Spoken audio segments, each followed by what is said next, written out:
Howdy and welcome to episode 9 of T-Shirts and Shawls. I'm Karen and today is Thursday, September 15th.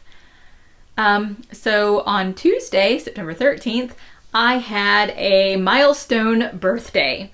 I am often told that I look younger than I really am, so I'm not sure how old you thought that I am, but it's a pretty big milestone. I am now 40 years old. Yes, 40 years old. I can't really believe it myself. Whenever I, see hear a song or have some type of memory that happened from back in high school or something, that is now over 20 years ago. So sometimes those types of numbers kind of give me a little bit of a wow. I can't believe it's been that long. But yeah, so I had a birthday, had a pretty laid back but nice birthday, a good dinner out with my husband. My mom watched the little guys, so my husband and I could have a dinner just the two of us, so that was really nice. And I got a couple of presents, which I will tell you about actually in the what I'm stashing section because it has to do with knitting. There's a lot that's been going on, and a lot that's keeping me busy. It seems that my editing projects have just suddenly picked up. Summer was a bit of a slow time. I really didn't have very many projects or get very many queries. In case this is your first episode or you don't remember, I am also a freelance copy editor. I mostly work with indie fiction authors, especially those that work in fantasy, paranormal, speculative fiction. And summer was slow. And suddenly I'm booked up again, and looking at my calendar, I think I'm booked up through Thanksgiving. So I have back-to-back projects. I think there might be like a 4-day section in there that I'm not booked. So I'm gonna be pretty busy, which is good for the editing business. The sad thing is that does mean that I have a little less time for all of the knitting and fiber activities, but I am still making that a priority and making time for it. So I guess that's kind of a big overview of what's been going on lately.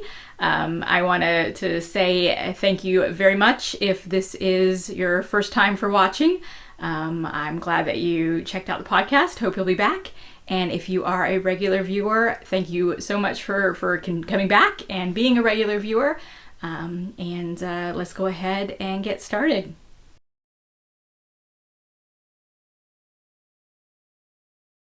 Today's shirt is a Doctor Who shirt. I have tons of Doctor Who shirts, and so you'll be seeing them multiple times. This one is just an image of the TARDIS, and then it has the 11th Doctor, Matt Smith, on the front of it. So the reason I picked this shirt today was because I wanted to talk about Doctor Who, but in particular about the 11th Doctor, Matt Smith. I think I've mentioned in the past kind of hints toward who my favorite Doctor is, and so this is my official announcement. My favorite Doctor is Matt Smith. And I know that there are people who really like him and really don't like him, and probably don't like him for the same reasons why I do like him. So it's kind of an interesting dynamic. So for those of you who are not familiar with Doctor Who, basically it has been a TV show that has been a very long-running TV show, over 50 years. I think it was it 63 that it started? I should have looked that up. I think that's right. But it's a science fiction show about this guy from basically another planet, and he travels in the TARDIS, and he's able to go through both time and space. And he travels to Earth quite a bit and usually picks up companions, basically humans that travel with him. And the reason why it's been able to be such a long-running show is that the Doctor is able to, instead of die, he regenerates. And what that means is that he gets a new body, so therefore a new actor can play the part. And although he has the memories from his kind of past incarnations of the Doctor, he does also kind of develop a new personality. I mean, there's still the Doctor at the core, but kind of the way he defines what that means is different based upon each Doctor. So I've not watched very much Classic Who. I've watched a little bit, but not a lot. I want to watch more, but just haven't yet. But I have watched all of the, I guess, the new Who, starting with the Ninth Doctor. And when I started watching, I think it was in the 3rd season that the show was airing, about then. But basically, it had already aired at least 2 seasons when I started watching. I don't like to pick things up in the middle. I almost started watching, tried to pick up Classic Who and start watching from the beginning, but I decided that was a lot to catch up on, and so I decided to start with the Ninth Doctor with Christopher Eccleston and to watch from there. And I really liked the show from the beginning. I enjoyed watching it. And I knew, since it had already aired a few seasons, I knew that the actor, the Doctor, changes, and that Christopher Eccleston was only in it for the 1 season. So I was prepared for the change. But I wasn't prepared for how long it took me to make that change. And so after Christopher Eccleston, the 10th Doctor was David Tennant. And David Tennant is a lot of people's favorite Doctor. And I will say that now he is definitely a close second. But when he first started, I don't know if... I don't really know exactly why, but it took me quite a few episodes to get adjusted to him. Even though I knew to expect it going into the very beginning of when I started watching the show, I knew that I would be switching Doctors after 1 season. It took me a while. And once I got into it, David Tennant was an excellent Doctor. And I really enjoyed many of my favorite episodes actually are David Tennant episodes. So when the time came for him to leave the show and for the 11th Doctor to come in, I was ready for that same transition, that rough transition that it was going to take me a few episodes to get into the new Doctor. And it didn't. I fell in love, and not like romantic love, but fell in love with the character of the Doctor, played by Matt Smith, from almost the first moment that he showed up on the screen. Definitely the fish fingers and custard moment. Those of you who watch the show will know what I'm talking about. I apologize for those of you who don't watch the show and don't understand that. But just from the very first episode, he grabbed my attention, and I loved watching all the episodes with him. I'll be the first to admit that during his part of the show, the story got really convoluted, and there are things that I still don't fully understand. And the writing wasn't always great. But Matt Smith plus the 2 companions, so Amy and Rory, the character names, the 3 of them just really created something special, something that was really, really wonderful, despite some of the bad writing. And then once Amy and Rory left and Clara came in, people had very strong feelings about Clara. It wasn't quite as much fun. I mean, that's really what I think the Matt Smith episodes are. They're fun. Yes, there are very much serious episodes, but he brings kind of this almost goofy quality. I hate to say that because I don't want to think of the Doctor as goofy, and that probably is why some people don't like him. But definitely brought a lot of humanity to the show, I guess, or to the Doctor. Not that... I don't really know how to explain it. I was trying to think of how exactly to explain this before I started recording, and it didn't work very well before then either. But he just brought something extra to the character, I felt. And I have fun whenever I watch his episodes. And then the transition once he left to Peter Capaldi, I will say it took me the whole season and into Peter's next season before I really started to vibe with his doctor. Just be completely upfront about that. Yeah, so Matt Smith is my favorite doctor. Loved him from the moment that he showed up on the screen. Sorry, just remembering the scene where he feels his hair and his hair is a little bit longer and he's like, I'm a girl. There was a big thing after Matt Smith left thinking that there might be a female doctor at some point. I'm kind of going off on a tangent. So that's why I'm wearing the shirt today, to basically say Matt Smith is my favorite doctor. And if you're a Doctor Who fan, I'm curious to know who your favorite doctor is. And if you're not a Doctor Who fan, if you're interested in possibly giving it a try, it could be a fun show. Depends on the kinds of shows that you like. But it's definitely fun, especially I like some of the historical, when they go back in time, like to see Shakespeare and stuff like that. Anyway, I think I could probably, I know there's more that I can say about Doctor Who and about Matt Smith, but I will save that for another shirt and another episode.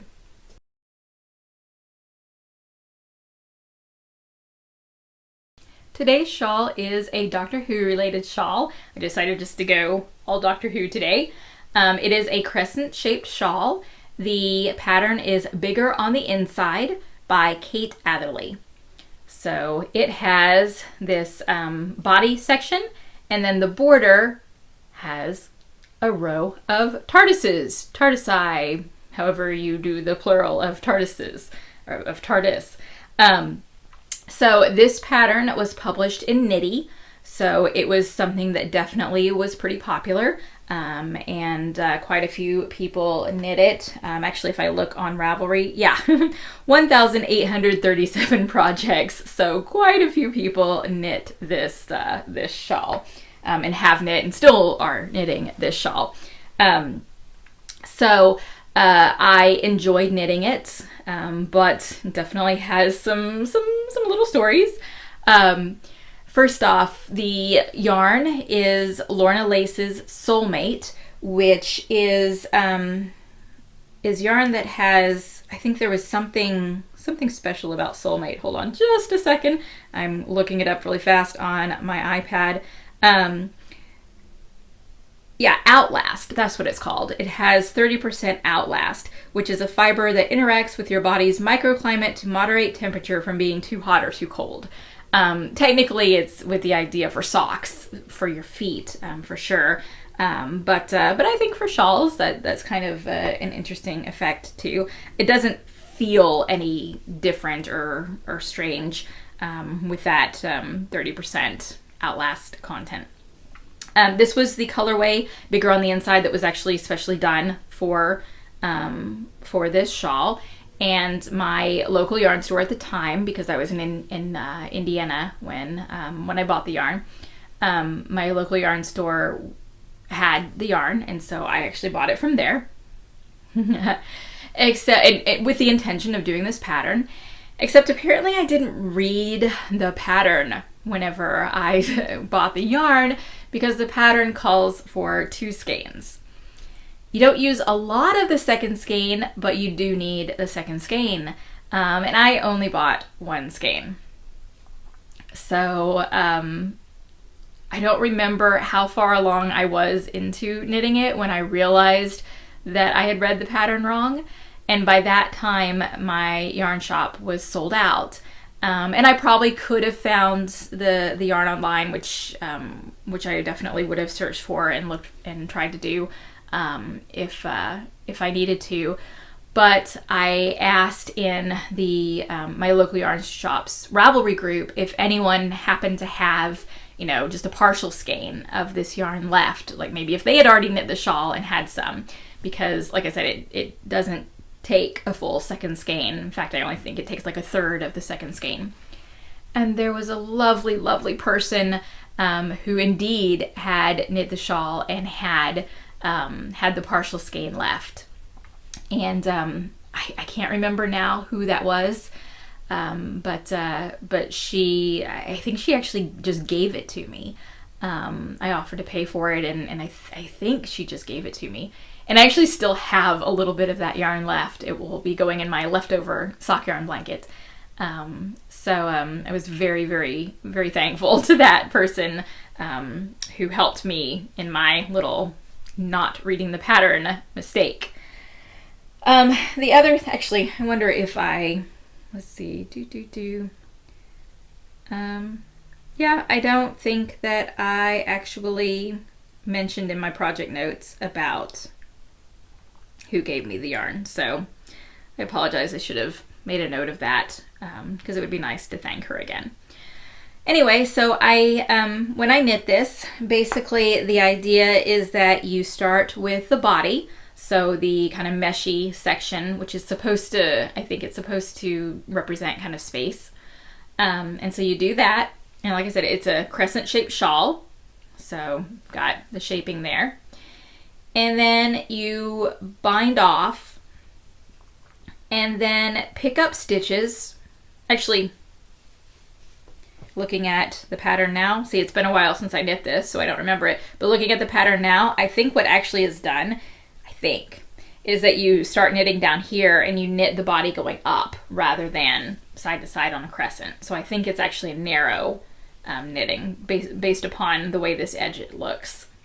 I don't know if you can see that. That looks more like a side edge rather than a cast on or bound off edge.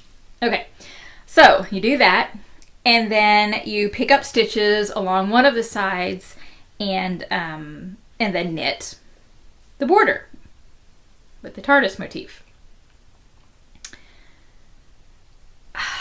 When I finished and this actually has a particular side that you're supposed to pick up the stitches on. One side was a little flatter and one side was more curved. And when I finished doing the body, I remember that I put the project down for a while because you had to pick up a whole bunch of stitches and you had to do them, like space them evenly out across that edge. And I wasn't ready to tackle it for quite a while. And so I put it aside and I did not mark which side was which, of course, because that would have made sense. And apparently I didn't want to make sense. So when I came back to pick up the stitches, I couldn't tell which side was the curved side and which side was the straight side. And I think you were supposed to pick up the curved side so that the straight side would be the one that goes on your neck. I picked wrong, which I didn't realize until after I had blocked the thing. So if you look, see how the line of just the row of the TARDIS motif is kind of straight. And the edge of the shawl itself is very curved. Because you're supposed to wear it with the border being the bottom part, because if you were to wear it with the border being the top part, the TARDIS motif would be upside down. So this is supposed to be the straight edge with the border on the curved edge, and I got that backwards. It still works, and you can still wear it for sure, but if you notice, it does have a tendency to curl right there because, around my neck, it wants to since it's got that, the curved edge right there, it really wants to curl itself. So I still can see the TARDIS motif, but the mesh kind of lacy part gets a little lost when I'm wearing it because it curls up like that. I guess if I do that, then kind of all smushes together, and maybe that's the way to wear it. Anyway, so yeah, a few little bobbles with knitting it. But my one last part of this story is the designer, Kate Atherley. There was a time when I was first starting to knit that I didn't really pay as much attention to the names of the designers for the patterns. Yes, there were a few people like Isolde Teague whose names I did, recognize, and I wanted to knit some of her other patterns, but I didn't always do that with other designers. I've since, learned to pay more attention to the names and to find people that I really like their patterns and kind of go back to them.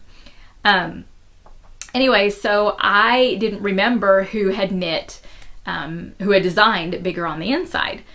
And so last year in April, I went to the Strung Along Retreat, which is a retreat up near the Seattle, Washington area, and hosted by Stephanie Pearl McPhee, the Yarn Harlot, and Debbie Stone.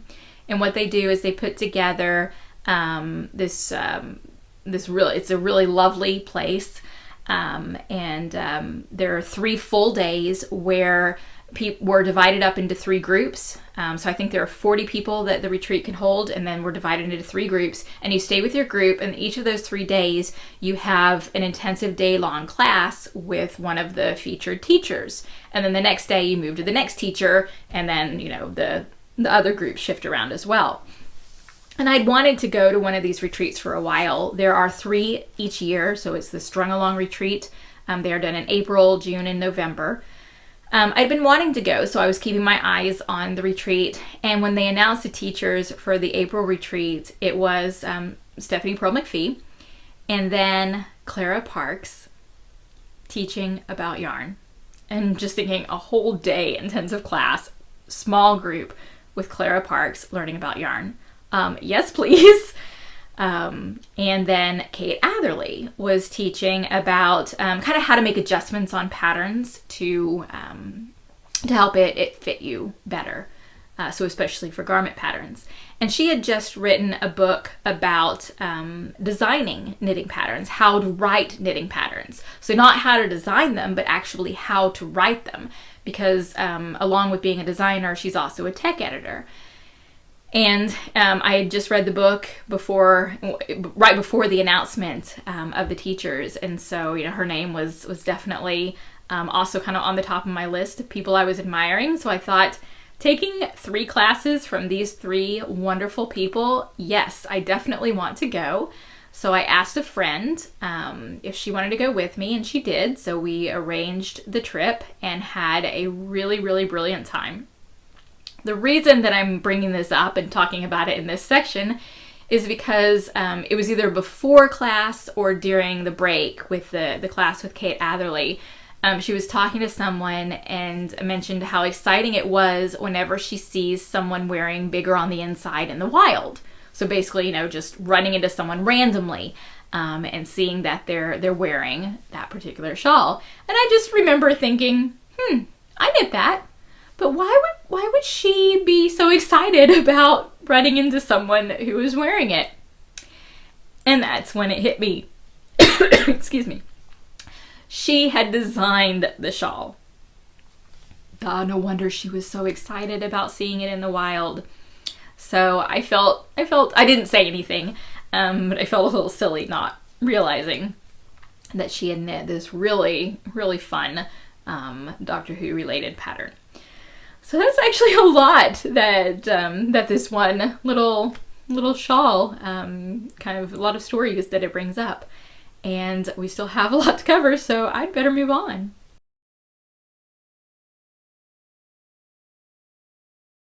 In the past 2 weeks, I've been really focused on my Hydrofuge cardigan. That has been the project that has gotten most of my attention. And I've worked a little bit on some other projects, but mostly that one. So I will show you that one first, and I am really, really close to the end of it. In fact, I need to go ahead and wind my next skein of yarn because that's all I have left of the second skein. So I need to go into the next one. So here we go. I will turn it around the back side because that's a little easier to see. So there are the sleeves. There's the back side of the cardigan. It is definitely coming along. Very excited about the progress. I have one more pattern repeat to go. I think that's 16 rows. So one more pattern repeat to go here, and then there's a border section. What I'm going to do is go ahead with that last pattern repeat, and then I'm going to try it on and make sure that it's long enough. I really don't like cardigans that are too short. And even though I'm not that tall, I want to make sure that it has plenty of length. So if it is long enough, fingers crossed, I'll have it finished for the next podcast episode. If it's not long enough, it'll take me a little longer to knit, and I may still be working on it with the next episode. But I definitely want to finish it soon, so it's getting a lot of my attention. Then the other project that is getting my attention is my green shawl that I'm designing. So here is this progress.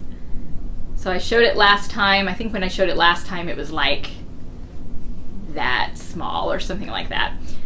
So I have made more progress on that. And I think I mentioned last time that right now the side panels are blank, but when I get toward the end of the shawl, I'm going to add in a lace, not the same one, kind of a matching lace motif that'll go on the end. Have no idea how big this is going to be. I still have quite a lot of yarn, quite a lot, so because this is a kind of an oversized skein. I think it has 600 something yards. So got quite a bit to go. Definitely want to try to use up as much as possible. So I'll just kind of keep knitting until it gets to the size that I feel like it should be. So that's the other project that has been getting attention. And then in my knitting group on Monday, I brought my sock to knit on and got a lot more progress on that. So I think before I had only been up to like here, so only knit that part. So I got quite a bit done, the knitting group, and then a little bit besides that. I think there was one night of TV watching where I knit it, actually last night. So I am making progress on that. That is my Merlin self-striping in the Terrable colorway, so just black and purple. I say just black and purple. I love black and purple together. I really like that. Anyway, so those are the projects that are mostly getting my attention. I do have a secret project that I'm working on, and working for my book that I'm doing some work on. I got to the point in it where I had to make a design decision, and so I kind of put it aside for a little bit until I made the decision. But I have figured out what to do, where to go from there, and so I just need to pick it back up and put it back in my rotation. My what is it called? Quaker yarn stretcher. I think I did a tiny bit of work on it in the past 2 weeks, but really not much. I really need to kind of pull that out and work more on it, because it is a good project for reading. And I've got some books that I'm really into, so I want to make sure I have time for them. So I should get some more work done on it. That's pretty much what I have been knitting since I last talked to you guys.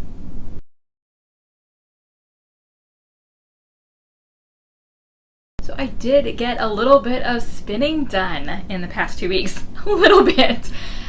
Basically, I felt like doing something pretty colorful, and so I pulled 2 braids out of my fiber stash and I posted on Instagram. If you want to follow me on Instagram, I am Karen Dawn Knits. So I posted on Instagram and asked, what everyone thought. And the people who commented all voted for the same one. So that's what I picked. And this is only part of the fiber. I've got it split into sections. But this is from 2 If by Hand. And it is a very colorful colorway. So it has blues in it. And you can see some oranges there. And this section here has these reds and oranges. So that's pretty much, it's blues and reds and oranges. So definitely lots of colors. The fiber is Finn, which I have never spun before. And so I took out my Fleece and Fiber source book and read up the section on Finn, just to see if there was anything special I should potentially do to it. And I decided to go ahead and split it into 3 sections and do a 3-ply. 2-ply seems to be kind of the default, because then you can split it in half and just do the 2 plies. but unless you're going to knit a lace project, which is what two-ply is really, really perfect for, two-ply may not be the best choice of something to spin. And so because this has so many colors in it, I probably won't use it to knit a lace project, and so I decided to go ahead and do a 3-ply, so I would have a few more options for how to actually use it. So like I said, I didn't get a lot of spinning done, only a little bit. So there is the start of the first bobbin, and you can see the colors are really blending together quite a lot already, and especially after when I do the 3-ply, I'm a little worried that it might turn muddy. So I'm just gonna kind of keep going and see what happens. But that's my progress so far. And this is my Hansen mini spinner, which I picked up back in April at Ply-Away. I still haven't told you guys the story of how I started knitting or the story of all my wheels. I say all my wheels. There've been 4. Someday I will share that story. But so I'm spinning on that. And that is really all I've done as far as spinning is concerned over the past 2 weeks. But I expect to probably need the unwinding of spinning quite a bit coming up. So I hope to get back to this and get more on this bobbin to show you for next time.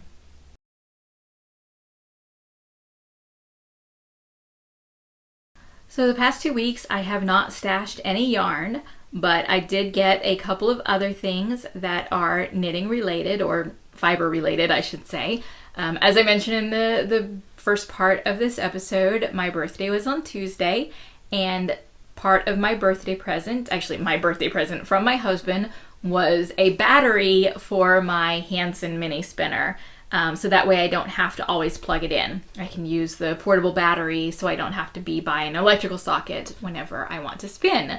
That's something that I wanted to get when I first bought the mini spinner, but I chose to get a bag to hold it instead, and to wait for the battery. So I now have a battery, and in fact I used the battery to spin that little bit that I just showed you guys.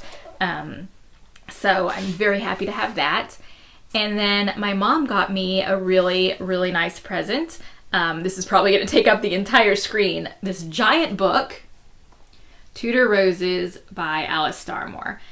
This has been on my wish list for a while. Mostly, I don't know if I will ever truly knit anything out of this, but I just think it's a gorgeous book and has so many beautiful pictures.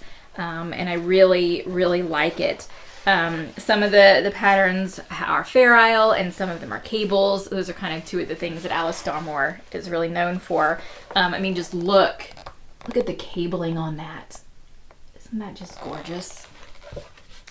And then here's one of the Fair Isle projects. Again, just stunning. And the color she picks and then the patterning is just really, really neat. And then I really like this one. It's kind of dark, so I don't know if you can clearly see it. But I think that one's neat. But I think the one that I'm most likely to potentially knit for myself would be this one. I think this would just be, I don't know if you can see the detail on that, but I think this would just be a really cozy type of sweater to knit. And there are other projects in here, and then there are little introductions to read. This is definitely kind of a coffee table type of book. And I think it's just really gorgeous, and I've wanted it since it came out. So now I own a copy, and maybe someday I'll knit something from it. Who knows, but I enjoy at least looking at it. So that was a lot of fun. The other thing that my mom got me, since we are on a kind of a Doctor Who theme on this episode, I got a pen. This is a sonic screwdriver pen. So if you're a Doctor Who fan, you know what a sonic screwdriver is. And then you twist it this way, and one way is black ink and the other way is green ink.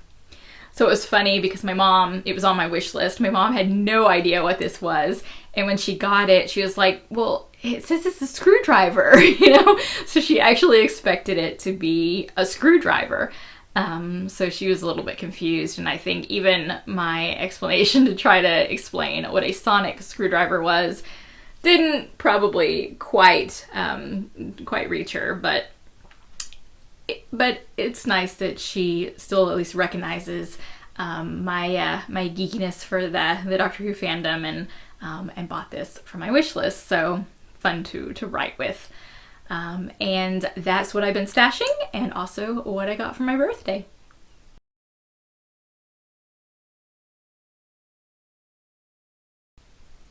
Last time I did not do a what I'm reading section because the episode was a bit long on time, and so I just said I will talk about it next time. So I have quite a bit to mention in the what I'm reading, plus a few things for what I'm watching. So the first time, just to kind of carry over from, I guess, 2 episodes ago, I had mentioned a series that I was reading by April White that was the Immortal Descendants series, and I talked a little bit about the concept behind it last time. And I can't remember if I was still in the middle of the first book or where exactly I was. But after I finished the first book, I immediately bought the second book. That's one of the things I do love about reading on the Kindle, that I'm able to just say, I'm ready for this next book. I can just buy it right then and start reading it. I remember when I was in undergrad, that was when I first started reading the Dragon Riders of Pern series. And I had only bought the first book because I wasn't sure whether or not I would like it. And I remember finishing the first book, and it was like 9 o'clock at night, and I knew that I didn't have a car at that point, and so I knew that even if there was a bookstore that was open that late, I wouldn't be able to get to it. And I really wanted to read the next book, and I had to wait until the next day and then find someone to take me, I think, to the mall, to a Walden Books. That tells you how long ago that was, to go pick up the next book. And I just remember it was a really hard wait, but fortunately with the Kindle, I don't have to wait. So I immediately picked up the second book, which is called, looking down at the books, Tempting Fate. And that one was really interesting. So the first book, so it's a person that can do time traveling. So in the first book, she goes back to the Victorian time and gets involved with Jack the Ripper. In the second book, she goes back to the time of Elizabeth I, and actually just before Elizabeth becomes queen, when Elizabeth is actually a prisoner in the Tower of London. And so the story kind of revolves all around that. So that was really interesting. And kind of a neat tie into this episode with the Tudor Roses book. So I really enjoyed that book. And again, as soon as I finished that, I immediately bought the third one and started reading it. And so the third one is called Changing Nature. And in this one, they go back to 1429. I think that's the right date. I need to look that up. And they're involved and they're in France, and Joan of Arc comes into play. And I'll just say they're kind of on an alternate timeline, and so the Joan of Arc that is currently in the story is definitely not really recognizable as the Joan of Arc figure that we kind of all think of. And so they are, their, I guess, big task in this book is to fix the timeline, basically. And so I think I am about 2/3 of the way through the book. Because I just have been busy with so many other things, I haven't had as much time to read it, and so I, as much as I want to, I haven't really been able to devote as much time to it. So I'm still in the middle of that book, but it's pretty good. I think I enjoy the first and second one a little bit better, but I'm definitely still enjoying the third one, and I expect that as soon as I finish that one, I will buy the fourth book.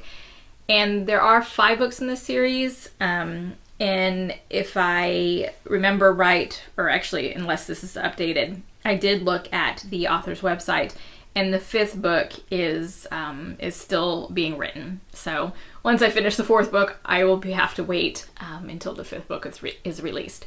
The really neat thing is that on my show notes for the podcast 2 episodes ago, since I had mentioned it, listed the book in the show notes, I guess the author found it and noticed it, and she actually left me a little comment, hoping that I was enjoying the books. So thank you for leaving the comment. I don't know if she watched the episode at all, but she at least saw the show notes, so that was kind of neat. So that's what I am reading as far as on my Kindle. And then I've also been listening to some books. So especially when I am knitting on something that's a little more complicated that I can't physically look at a book and read, audiobooks have been my way of still being able to listen, to read. And so I listened to the audiobook of this book, Armada by Ernest Cline. And the reason I also have the hard copy of the book is that my husband really, really likes this book. And so he bought the hard copy and read it, read that, and then instead of the hard copy, I just listened to the audiobook. Which actually, I really enjoyed the audiobook because Will Wheaton was the narrator. So it was a lot of fun to both the book itself, which I'll talk about in a minute. The book itself was a lot of fun, and then having Will Wheaton be the narrator was just a little extra bonus. So I really enjoyed that listen. So the first book by this author was Ready Player One, and I did read that, and that had a lot of really neat references to things from the 80s. So since I am a child of the 80s, it definitely brought back lots of really fun memories. Plus, it was just it was a good story. It was a good book. So this one is based upon a guy that basically plays video games. And with the idea that his father had supposedly died when he was very young, and he found his father's notes, and his father thought that there was this big conspiracy that was basically using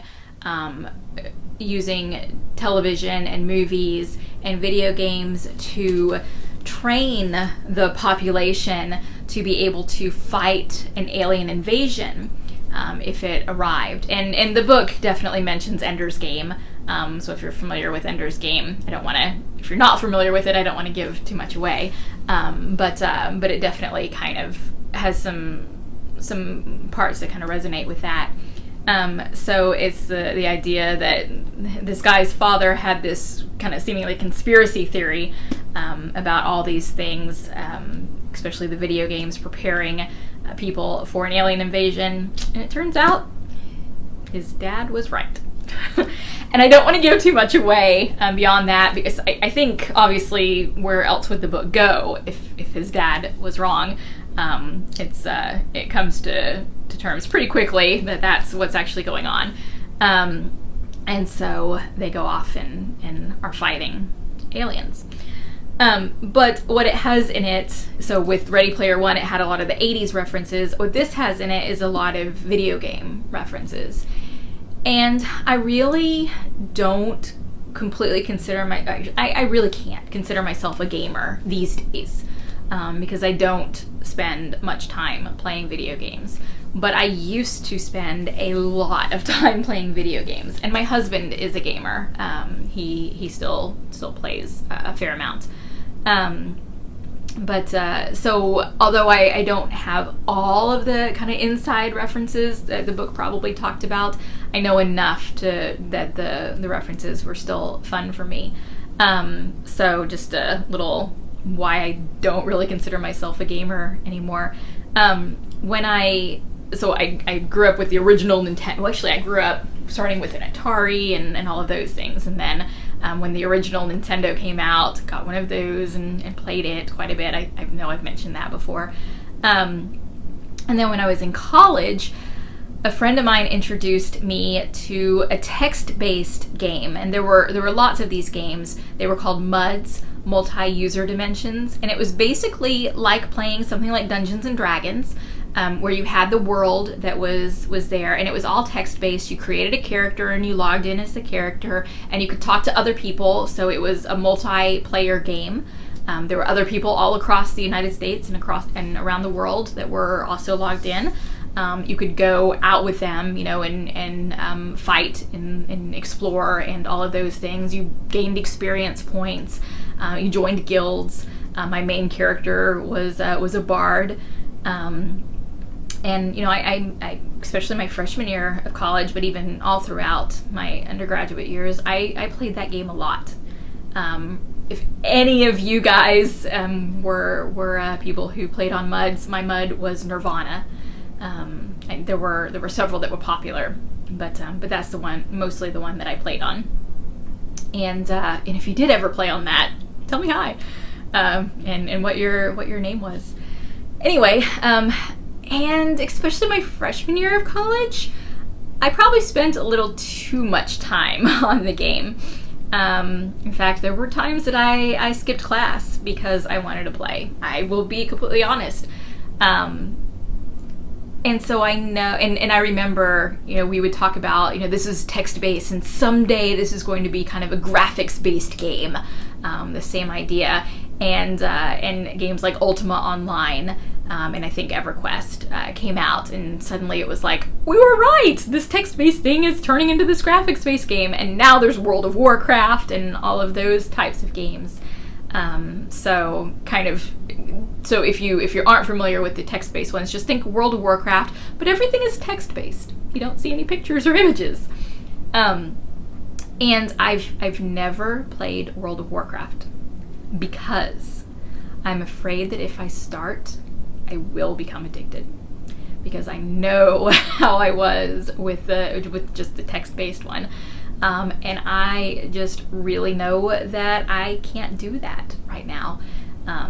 There are too many other things that I want to devote my time to, and as much fun as I think I would have with it, I don't think that I am able to do something like that in moderation. I'm just completely honest. So I have just decided not to start playing that, so that way I don't tempt myself and get too involved with it. Maybe someday. Not right now, though.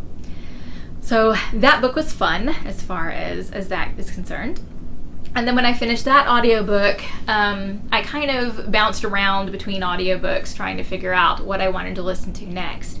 And I was listening to a podcast, and the podcast talked about, these are some of the things that I've been watching or reading lately that I want to recommend.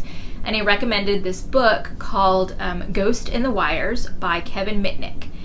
And it is a memoir, basically, about this guy who's a hacker.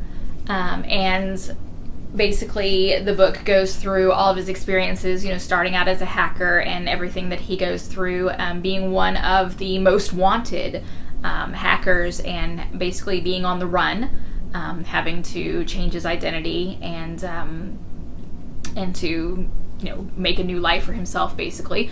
But he still couldn't stop hacking, and so he kept having to continuously run. And that's the point where I am in the book now. I'm actually probably getting toward the end of the book.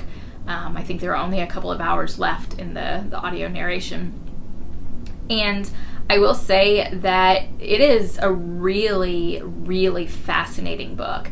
If you are at all interested in finding out kind of some of the behind the scenes types of things of hacking, or experience what it's like, I highly recommend this. So I will link to everything in the show notes, but I will link to this in the show notes. So Ghost in the Wires, Kevin Mitnick. What I find kind of most scary about it is that although yes, he has a lot of technical ability as far as getting into the computers and understanding exactly what's going on, it seems like a large part of hacking is what he refers to as social engineering, where he basically gets someone to tell him the information he needs, and mostly done through a phone call, basically pretending to be someone else, and getting people to tell them their password, so he could log in. People giving him access to different parts of the computer system, so he could go in and actually kind of take over and get all the information that he wants. I guess the interesting thing with him is he never really seemed to be hacking for for personal gain. You know, he really didn't get a lot of money out of it or whatever. It was mostly just a thrill to see what he could get away with. And it seems like it was that kind of addiction of, well, I did this, now how do I top that? You know, how do I get away with something more, and how do I do that? That seemed to kind of keep pulling him back. So it's really, really fascinating book, and I'm really enjoying listening to that.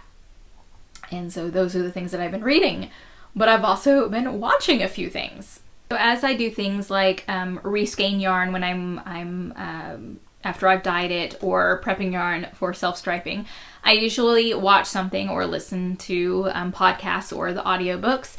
And basically the past week I decided to kind of reconnect to my Netflix account, I guess our family Netflix account, and watch a few documentaries. Just kind of felt in the mood for that. And so I started watching one, and I wrote down the names of the documentaries.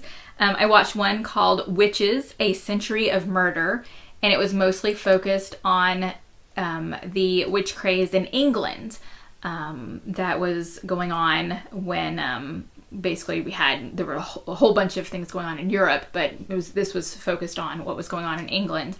And so it actually started in Scotland and James the First, and then with James the First, who became King of England as well, he kind of brought that witch craze from Scotland to England, and then after that it spread kind of more throughout England. So there were things that I had already known basically about about what was going on, but also a lot of things that I learned. I learned, again, kind of scary things, how much influence just one person can have. So I forget the guy's name. Oh yeah, his name just slipped my mind. But basically he made a career for himself of becoming the Witchfinder General. And he was paid for every person who was convicted of witchcraft. So of course he's going to want to find people guilty, because then he gets paid for it. But it seemed like it was his. Yeah, I mean, yes. I mean, he couldn't have built up the kind of the terror and the, I guess, excitement of people in accusing people of witchcraft. But he definitely took that and used it to his advantage. And perhaps if he hadn't been doing that, some of the craze wouldn't have been quite as bad. Another little interesting detail is the very first woman in Scotland during this time that was accused of witchcraft. Her name was Gaelis Duncan. And if you guys are Outlander fans, that name should ring a bell. If you're not Outlander fans, then it probably doesn't mean anything to you. But that definitely caught my attention. And I don't remember. Maybe I've read this before. I don't remember if the author actually. I assume she got the name from the historical records to use for her character. So I just thought that was an interesting little tidbit. So after I watched that one, that was kind of a two-part kind of documentary. Then I watched one called The Secrets of Underground London. And this one was really neat because it took, different parts of London and looked at tunnels and other things that were basically beneath the city. And talked a lot about kind of also the first parts of the London Underground, the transportation system, and kind of how that started to come into play. And so that was a really, really fascinating documentary as well. And then after that, I started watching, and I didn't write down the title of this one, so I will look it up and link it on the show notes.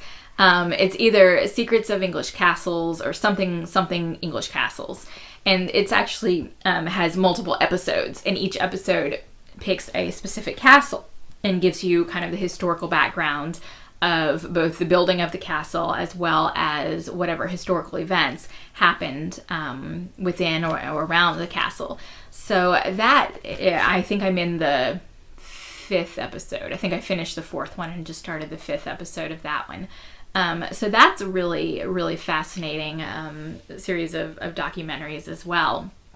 And so I guess I've been kind of on a historical documentary kick. So that's been a lot of fun. And kind of going back to what I'm reading, I've been fascinated by Scotland. I mean, I've been fascinated by England for a long time. But Scotland has definitely kind of piqued my interest more in recent years. In fact, as I was writing my dissertation, I picked one of the stories that I was writing about was a Scottish Arthurian tale called Lancelot of the Like. It's Laik. I always want to pronounce that a little bit differently. Like. Anyway, and it definitely, the Scottish Arthurian tradition was very different in many ways from the English Arthurian tradition. And I found that really fascinating. In fact, some of the Scottish chronicles actually don't find Arthur to be a hero. They find him to be a usurper, and find Mordred, who is usually thought of as the usurper, to be the rightful heir. And especially since Mordred is usually tied to the Isles of Orkney, which is Scotland, part of Scotland, that I can definitely understand why the Scottish record would kind of want to make that claim more for Mordred than for Arthur. Anyway, so I think that if I had continued on in academia, I probably would have really turned my focus more toward Scottish medieval literature, Arthurian or otherwise, because I think that would have been really neat. So that's kind of been in the back of my head, since I finished the graduate program, and I decided that I want to just learn more about Scotland. And so we were in Half Price Books, and I decided to go over to the history section and look up some Scottish history and get a few books. So I did pick up, I think it was about 3 books on Scottish history. Sorry, I'm peeling off some of the tag on the book cover. About 3 books on Scottish history, and so this is one of them. So just Scotland, a short history, and here's my little bookmark. So it's really not a very long book, and so it's pretty condensed as far as the information. But I thought it would be a good place to start, just to kind of get a big, broad overview of Scottish history, and to maybe see which areas I might want to kind of delve more into. So I did start reading that. I'm still in the very first section, which covers huge range of years, 10,000 BC to AD 1100. So definitely still very early on in the history there. But I think that's an interesting book, and I'll probably be reading more about Scotland just to pique my interest, and also because I do plan our next international trip that we take. I don't know when it will be, but my husband and I have already talked about it, and it will be Scotland. Just have no idea when that will actually happen. So just, getting to know and learn a little bit more about it.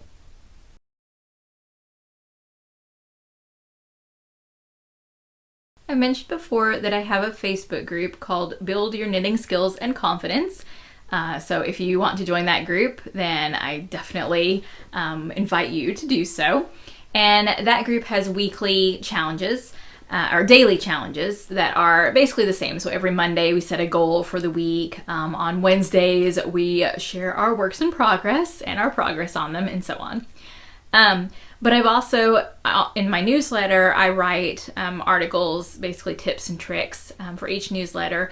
And what I've been focusing on lately is both stash and works in progress. And I decided that with works in progress, especially after seeing some of the things that people were listing in the Facebook group, that a lot of us feel a big weight and almost a embarrassment with our works in progress. That there are either so many of them or things that haven't been worked on in a really long time. And so I decided that I would create a challenge for people to basically tame their works in progress, to get a handle on it. And this is mostly for people who are feeling overwhelmed about the works in progress. If you have a really good handle on your works in progress, you can just skip over this section and go on to the next. So the challenge is designed for people to get real about their works in progress. So the first step is to pull out every work in progress.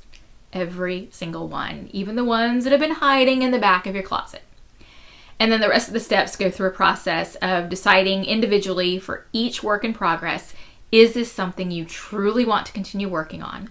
What was the reason you stopped working on it? Maybe you haven't worked on it in a few weeks or months. Maybe you haven't worked on it in 3 years. Did you make a mistake and you didn't know how to fix it? Did you get to a certain point where the instructions just didn't make sense, or you maybe were a brand new knitter at that point and just didn't really know how to get past it. But now, 3 years later, maybe you could do it. Did you run out of yarn? Did you, whatever, did you get bored with it? Whatever the reason is, you need to figure out, why did I stop working on this? And then get past that reason. So if it was something you don't understand in the pattern, then you're supposed to, during the course of this challenge, get help and get past it.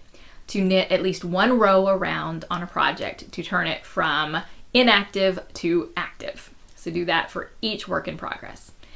And if there's a work that you decide, you know what, I'm just not into this one anymore, instead of having it sit in your closet, the challenge asks you to either A, rip it out and repurpose the yarn, or actually give away or sell the work in progress. So put the live stitches on some waste yarn. And there are actually groups on Ravelry that are kind of buy-sell trade groups, and one in particular I know is open to actually selling in-progress works. So just getting them out of the house. If you don't want to work on it anymore, instead of putting it in the back of your closet, just deciding, I am going to let this go. So that way it won't weigh you down anymore. So the challenge is running right now, and it's going through the end of the month. So September 30th is the last day. I decided to make it a really short challenge because I was afraid that if I made it very much longer, that people would start kind of procrastinating a bit and perhaps not going through the challenge. So I thought if I made it kind of really short and sweet, that it would get people excited and motivated and kind of keep that momentum up and go through the challenge. If you, for those of you who complete the challenge, there is a prize involved. A random winner from among those people who complete the challenge will receive a spot in the Poisoned Apple Yarn Club for Roundtable Yarns. And if it's someone who already has a membership in the Yarn Club, that person will get an additional skein each month. So basically kind of getting an extra Yarn Club subscription. So whether or not you're already subscribed, you'll get the one skein a month or one extra skein a month. So that's the prize. And the first shipment ships out on October 1st. So September 30th ends, I will basically do the drawing and ship out that person's prize with that October 1st shipment. So if this is something that you feel that you would be interested in, make sure you go to my Ravelry group. I will link in the show notes, or you can just do a group search for either Karen Dawn Designs or Roundtable Yarns. The group is actually named both, and you'll be able to find the challenge. So I'm going to, and I will post this in the challenge group a little bit later, but I haven't done it yet. I am going to confess to a hidden work in progress, something that has been in my closet that I even I dropped it down to hibernating on my Ravelry page so it doesn't show up at the top anymore, to kind of remind me that it exists. So before I show it to you, it basically is a color work, so a Fair Isle type of project. And originally the pattern was socks. And I don't know about you, but Fair Isle socks sometimes are a little challenging because, especially if your floats are pretty tight, the socks themselves can be pretty tight. And I really wasn't enjoying doing it as socks. So what I decided I would do is instead turn it into a pillow. This will make more sense when you see what it is. And so I'm still knitting it in the round, but I left space for me to be able to steek it, basically. So that way when I was done with it, I would steek it, put it out flat, pick up stitches around the edges, and do the border and have it be the front of a pillow. So what this is, and I do love this idea so much, it is the opening lines of the Beowulf manuscript in Old English. So this is the H, and then, see, it's curling, so it doesn't really want to show. So that's the first word, what, which is kind of an attention getter opening. In fact, Seamus Heaney, who is one of the translators of Beowulf, always translated it as so in the days of yore, when blah blah blah. And a lot of people really didn't like his translation, but I've realized with recording this podcast and editing the different clips and putting them together, a lot of times, maybe you've noticed this too, a lot of times I start the clip off with, so, what I'm doing, blah, blah, blah. Apparently, so is a really good attention getter, so maybe it is a very appropriate translation of this opening word. So, what, and then way. This letter is a Old English character called a win, so it created a W type of sound. So that's why I'm pronouncing that as way, and it does mean we. And then this word, and actually it carries on to the next line, but this part, and then carried on to the next line is an NA, so Gardena. So what way Gardena in Yardigam is the first line.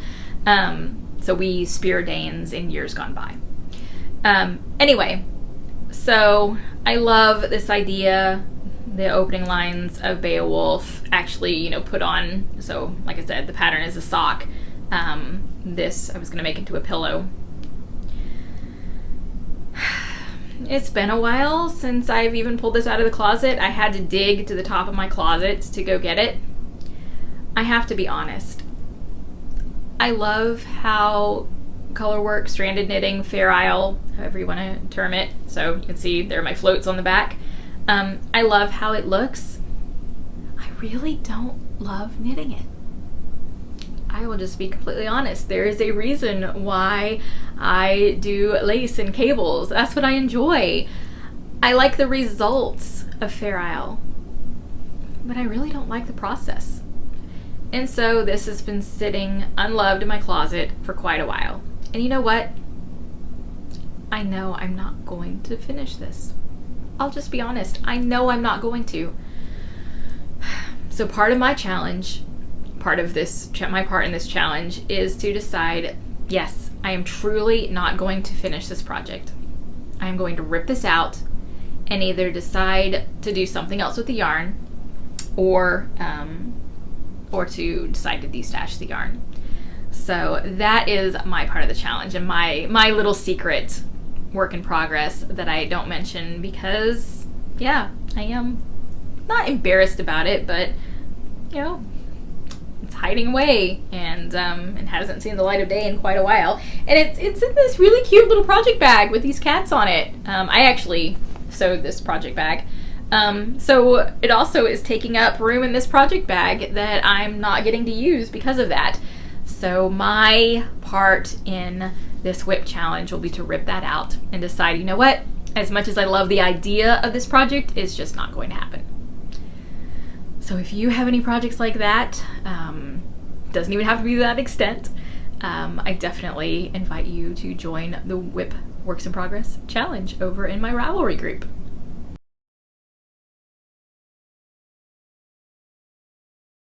I didn't put this in the official update section because it's more of a teaser rather than an update. Plus, I don't want to even give too much away by putting it in one of the specific update sections.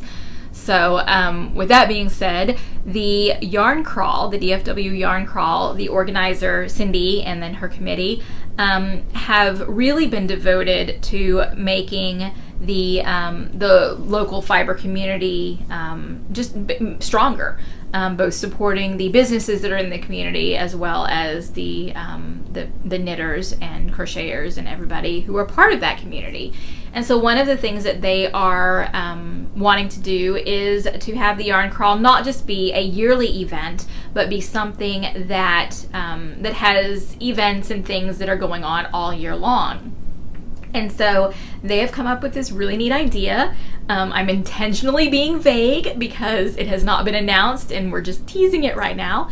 They've come up with this really neat idea, and they're going to be revealing it but at Stitches Texas as well as online at the same time. So if you don't attend Stitches Texas, you can still get the reveal. So they'll be telling you all about what this event is. So I just want to kind of give you a heads up. If you are going to Stitches Texas, make sure you stop by the Yarn Crawl booth so you can find out what it is. And if you're not going there, the Yarn Crawl has a Ravelry group as well as a mailing list and a Facebook page. So make sure you are, if you're interested, you're subscribed to the mailing list, and you go check out the Facebook page and the Ravelry group to get the announcement. So here is the little teaser post that Cindy posted in the Ravelry group. She says, "We've got a huge surprise for you. Imagine winning more prizes." That's always fun. "Imagine using lots and lots of stash." That's really great, especially if you have a lot of stash. "Imagine rubbing shoulders with some local yarn stars." Because the DFW area has an amazing wealth of people doing really wonderful work in the fiber arts. And then "Imagine making the fun of the DFW Yarn Crawl last all year." So that's a little teaser. I'm not going to say too much more about it except for the fact that I'm going to be involved. That's why I'm mentioning it. I'm one of the people that will be involved. So make sure you are either at Stitches and go to the Yarn Crawl booth, or you sign up for the mailing list and check out Facebook or Ravelry for the announcement. It should be a lot of fun. Yay. Okay, I kind of snuck in a few updates before I mention this now is the update section, because I especially with the Yarn Crawl thing, if you are local, I didn't want you to miss out on that kind of teaser announcement. But now at this point is when I'm going to do the updates for my businesses. So Karen Dunn Designs and Roundtable Yarns. So if you are not interested in those types of things, then you can go ahead and not watch the rest of this episode, and you won't miss anything as far as my updates on what I'm doing besides my businesses. But if you are interested, then keep watching and find out what I'm doing with designing and dyeing.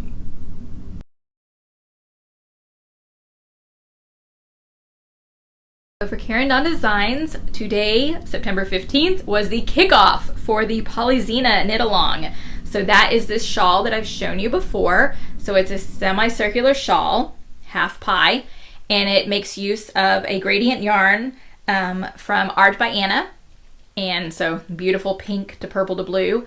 And so the kickoff was this morning. Very exciting. People have already cast on, and there are some really gorgeous yarn colors that people have picked for this project. So I am excited to see people already starting it, and I'm really looking forward, especially when they get to the sections where their yarn starts to change colors. I'm really looking forward to seeing how all of that turns out.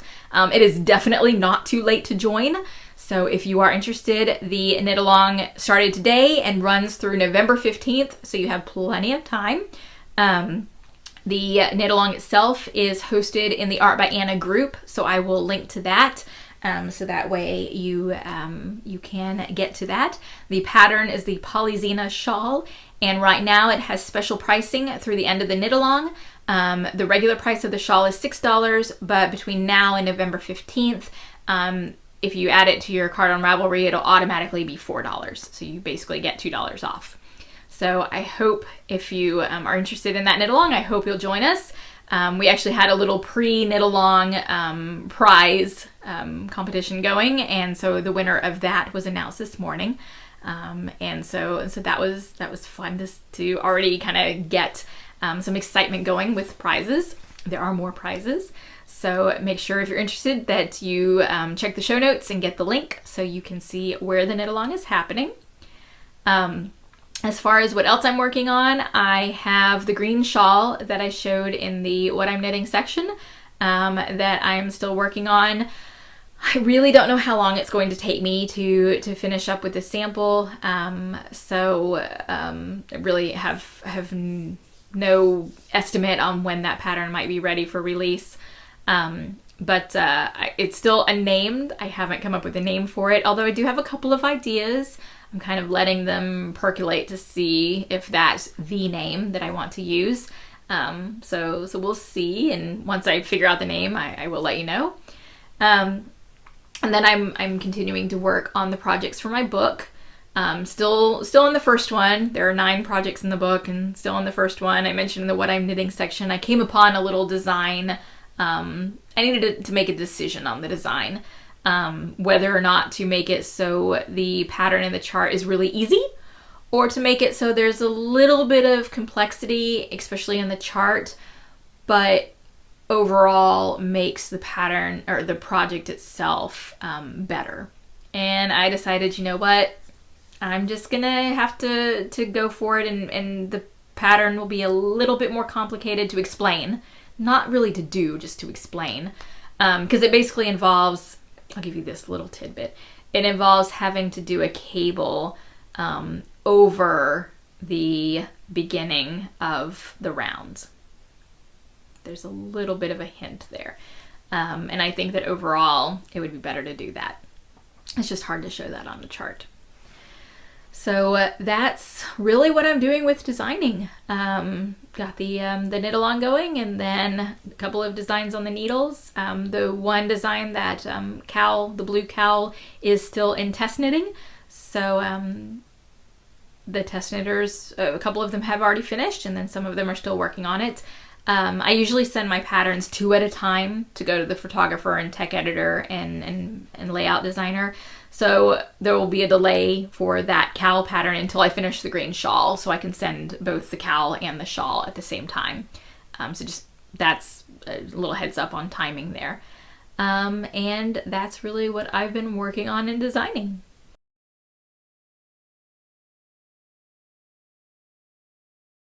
For Roundtable Yarns, kind of the big news is that today, if you happen to be watching this podcast today, Thursday, September 15th, is the last day to sign up for the Poisoned Apple Yarn Club. So if you are watching this after September 15th, then the signups have already closed. I'm excited to see the people who have signed up so far, and I can't wait to ship out the first shipment, which goes out on October 1st. I am already dyeing that shipment, and I am, depending on how many other people sign up between now and the end of the day, I am over the halfway point of dyeing for that first shipment. And then as soon as I finish dyeing the first shipment, I'm going to go ahead and start dyeing the second shipment, so it'll be ready, well in advance. Because I really hate to miss a deadline or anything. So kind of plan ahead and do it in advance. So that's what I'm dyeing. I am not vending at Stitches, Texas. If you want to know my reasons, you are welcome to contact me. And so instead of having to scurry right now to prepare for that, I am getting to do some other things. And my yarn will be at Stitches, Texas, in a little bit of my yarn in the Threads and You booth. So Threads and You, I will link to that on the show notes. I should have looked this up, but she has, when you walk into if you look at the vendor map, when you walk into the vendor hall, if you go all the way to the left, she'll be kind of the end cap booth on the front of that far left kind of column of rows, which I think is 201 and 300, the booth numbers. Something like that, but looking at the map, she's on the end cap when you walk in all the way over to the left. So Threads and You. She carries several of kind of local indie dyers. So she will have some of my yarn. In fact, I am finishing up her order for Stitches, Texas this week. So that's also what I'm dyeing. And then as usual, if you are local in the area, the Knitting Fairy carries Roundtable yarns as well. I usually always have some Merlin, that's the self-striping, and Camelot, the merino cashmere nylon, and then I usually rotate other bases kind of through the shop. Right now, Tristan and Avalon are up there. So, so if you're local, go by the Knitting Fairy and you can see my yarn in person. My next event is the first weekend of November, the East Texas Fiber Festival. So I'm already, as soon as I finish kind of getting the Yarn Club stuff underway and finish up the wholesale order, I will be getting into dyeing for the East Texas Fiber Festival, because November 5th will be here before I know it.